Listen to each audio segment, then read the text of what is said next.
Pertama-tama siapkan daun bawang, ini gunakan yang agak banyak ya.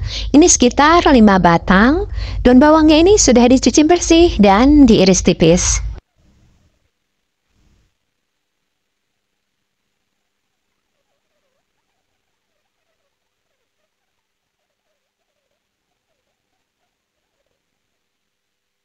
Siapkan juga cabai merah keriting, ini saya gunakan agak banyak juga, sekitar 80 gram. Cabai ini sudah dicuci bersih dan diiris tipis juga.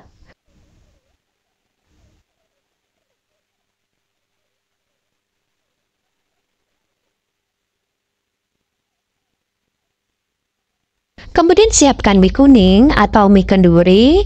Ini saya beli satu pak seperti ini, harganya Rp18.000, isinya 1 kg. Banyaknya 20 keping. Dan untuk satu resep ini kita hanya memerlukan 3 keping aja, yaitu sekitar 180 gram. Oh ya, untuk mie kuningnya ini bisa diganti dengan mie instan ya bun ya, pasti nanti lebih praktis untuk bubuknya. Mie ini akan dilunakkan dengan cara direbus. Nah, ini airnya sudah mendidih, langsung dimasukkan aja mie-nya dan ini dimasak sampai mie-nya ini lunak. Nah, ini sudah lunak ya, ini bisa langsung diangkat dan ditiriskan.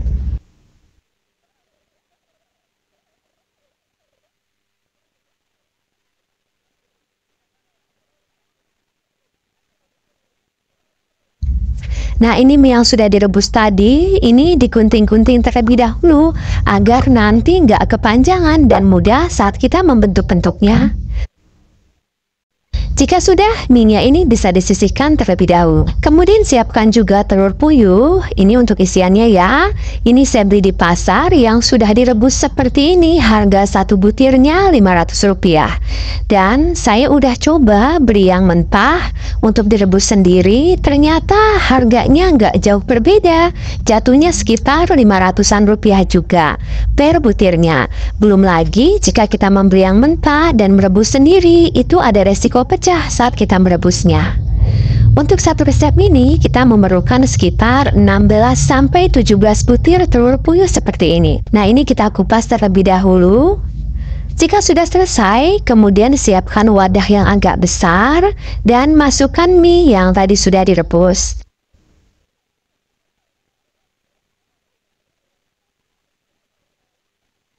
Masukkan juga daun bawang yang sudah diiris tipis.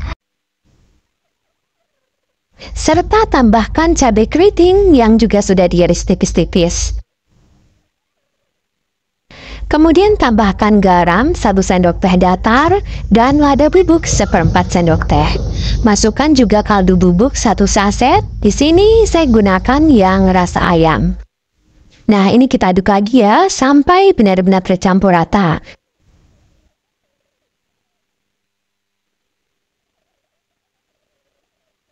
Kemudian masukkan juga terigu, tapi sebelumnya saya pakai sarung tangan plastik dulu ya untuk mengaduknya agar lebih mudah dan gak lengket.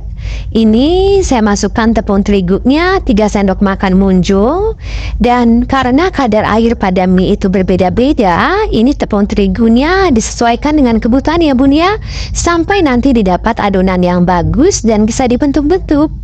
Atau kalau misalnya belum bisa dibentuk-bentuk juga setelah ditambahkan tepung terigu, bunda bisa menambahkan beberapa sendok air sampai adonannya ini bisa dibentuk. Dan jika misalnya lengket, gak apa-apa ya, memang seperti itu. Jadi nanti saat membentuknya gunakan aja sarung tangan plastik yang diberi sedikit minyak sayur. Nah, ini adonannya udah bagus ya. Dengan 3 sendok makan tepung terigu, ini sudah bisa dibentuk-bentuk. Kemudian ambil sedikit adonan, ini kira-kira beratnya 30 gram. Kemudian ini diisi dengan telur puyuh. Ini dikepal-kepal ya sampai padat dan membentuk bulat. Tapi untuk bentuknya ini boleh divariasikan ya, misalnya bentuk lonjong. Silakan disesuaikan dengan selera. Nah, jadinya seperti ini. Bagaimana mudah ya bun ya cara membuatnya? Ambil sedikit adonan, ini beratnya sekitar 30 gram. Kemudian ini diisi dengan telur. Kemudian ini kita kepal-kepal sampai padat dan membentuk bulat. Oh ya, jika adonannya agak lengket, bunda gunakan aja sarung plastik seperti ini ya, dan diberi sedikit minyak sayur. Jika Bunda membuat seperti yang ada di video, maka satu resep ini akan menghasilkan sekitar 16-17 mie kepal isi telur puyuh seperti ini. Lakukan hal yang sama sampai selesai. Oh ya, jika sudah diisi dengan telur puyuh seperti ini bisa disetok ya Bun ya. Tapi ini menyetoknya nggak bisa terlalu lama, karena saya pernah menyimpan adonan seperti ini di kulkas semalaman, hasilnya kurang bagus. Keesokan harinya adonannya ini agak pecah dan hampir ambiar. Jadi kalau misalnya Bunda mau menyetok untuk jualan, ini menyimpannya jangan terlalu lama, jangan sampai semalaman, agar bentuknya ini tetap kokoh dan bagus. Atau boleh juga menyetoknya dengan cara digoreng setengah matang terlebih dahulu ya. Jadi bentuknya tetap bagus dan gak ambiar. Nanti saat akan dijual baru digoreng kembali sampai matang. Nah, ini mie kepal isi telur puyuhnya akan langsung digoreng aja ya. Untuk penggorengnya saya menggunakan pencelup telur, dan untuk satu resep ini 1 butir telur sudah cukup. Yang penting Bunda mengocok telurnya ini sampai berbusa dan benar-benar lepas, karena kalau nggak dikocok sampai benar-benar lepas, ini penggunaan telurnya bisa boros dan nggak akan cukup 1 butir. Siapkan minyak yang sudah dipanaskan, dan jika minyaknya sudah panas, langsung aja masukkan mie isi telur puyuh yang sudah dicelupkan ke telur. Ini kita goreng sampai 2 sisinya berwarna agak kecoklatan. Oh ya, ini minyaknya agak banyak dan sudah benar-benar panas ya Bun ya saat memasukkan mie kepalnya, agar nanti hasilnya bagus. Telurnya ini keriting-keriting dan mekar. Kalau misalnya Bunda memasukkannya saat minyaknya ini belum terlalu panas, nanti tekstur telurnya ini akan agak gundul dan kurang bagus. Jangan lupa dibalik agar matangnya merata. Nah, ini sudah matang ya. Ini 2 sisinya sudah berwarna kecoklatan. Ini cakep banget. Ini bisa langsung diangkat dan ditiriskan. Lanjutkan menggoreng sampai selesai.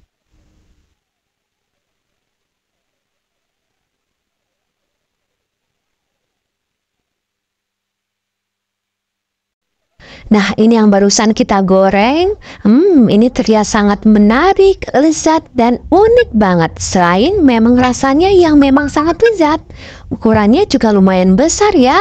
Siapa yang menyangka jika camilan kita kali ini hanya terbuat dari bahan-bahan yang sederhana dan murah meriah. Selain dijual satuan, ini juga bisa Bunda kemas menggunakan plastik mika. Di sini saya gunakan plastik mika yang ukuran 7 x 14 cm. Dan ini bisa diisi 4 buah. Boleh juga ditambahkan saus sambal saset sebagai pelengkap. Jika menggunakan plastik mika dan tambahan saus sambal saset seperti ini, silakan disesuaikan lagi untuk harga jualnya. Atau ini juga cocok banget untuk dijadikan sebagai snack box. Ini bisa Bunda alas dulu dengan kap kertas, kemudian dikemas dengan plastik mika kecil. Dan diberi label stiker thank you. Atau jika dikemas menggunakan plastik OPP juga nggak kalah menarik ya. Jika dikemas seperti ini, jadi terlihat cantik dan elegan ya Bun ya. Jika Bunda tertarik membeli stiker thank you seperti ini agar lebih mudah, saya sudah menuliskan link pembelian online-nya di deskripsi. Silahkan dicek. Atau jika Bunda menjualnya di sekolahan dan ada anak-anak yang membeli hanya 1 buah, bisa Bunda gunakan aja kertas nasi yang sudah digunting kecil-kecil seperti ini. Kemudian tambahkan saus sambal saset dan diberi tusuk sate. Tampilannya jadi semakin menarik dan lezat.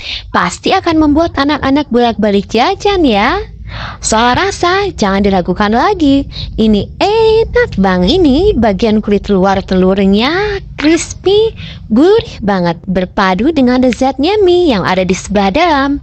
Ini mie-nya juga gurih, sedap, mantep. Ada telur puyuhnya juga di tengahnya. Semakin menambah cita rasa lezatnya. Dan ini berasa camilan yang mewah banget, mengenyangkan. Ini nggak cuman hanya untuk jajanan ya. Ini juga cocok banget untuk dijadikan ide lauk makan. Bunda harus coba ya. Jika makan 1, Bunda pasti kurang. Ini nggak cuma anak-anak yang suka, orang dewasa juga pasti suka. Ini sangat cocok untuk dijadikan sebagai ide jualan, ide lauk makan, ataupun sekedar camilan keluarga.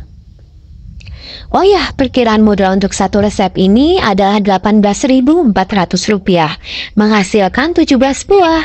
Jadi modal satuannya sekitar Rp1.082. Nah, ini masih bisa Bunda jual ya dengan harga mulai dari 1.500-an atau 2.000-an aja. Untuk rincian modal dan resep sudah saya tulis di deskripsi, silakan dicek. Tapi untuk rincian modal dan harga jual, ini hanya perkiraan ya Bun ya, hanya hitungan kotornya aja, silahkan disesuaikan lagi dengan modal real yang Bunda keluarkan. Apalagi terkadang harga di setiap daerah bisa berbeda-beda, ada yang lebih murah, ada juga yang lebih mahal. Terima kasih ya sudah menonton videonya, semoga bermanfaat dan jualan Bunda laris manis. Mohon maaf ya jika ada salah. Wassalamualaikum warahmatullahi wabarakatuh.